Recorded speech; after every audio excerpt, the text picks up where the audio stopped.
చదువు. దేవాలయమునకు పోవునప్పుడు నీ ప్రవర్తన జాగ్రత్తగా చూచుకొనుము. బుద్ధిహీనులు అర్పించినట్లుగా బలి అర్పించుట కంటే సమీపించి ఆలకించుట శ్రేష్టము.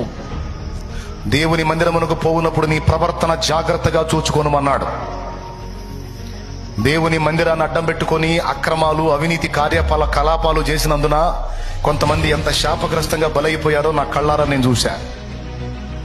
చేసినప్పుడు బాగానే ఉన్నారు వాళ్ళ పైత్యం, కానీ వాళ్ళు ఎంత తీవ్రమైన స్థితికి వెళ్ళిపోయి ఎంత దారుణంగా ఎఫెక్ట్ అయిపోయారో నా కళ్ళారా చూశా. కాబట్టి దేవుని సన్నిధి అంటే గుండెల్లో ఒక భయం, గౌరవం ఉండాలి.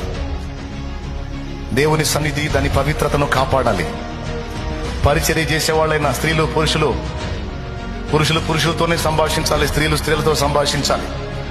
యవనస్తులు చూసి సగిలించుకుంటా కోతి వేషాలు వేయకూడదు. దురాలోచనలతో దేవుని మందిరానికి రాకూడదు. దురాలోచనలు నెరవేర్చుకోవడానికి దేవుని మందిరాన్ని వాడకూడదు. దుర్మార్గత విడవడానికి కదా మందిరానికి వస్తావు.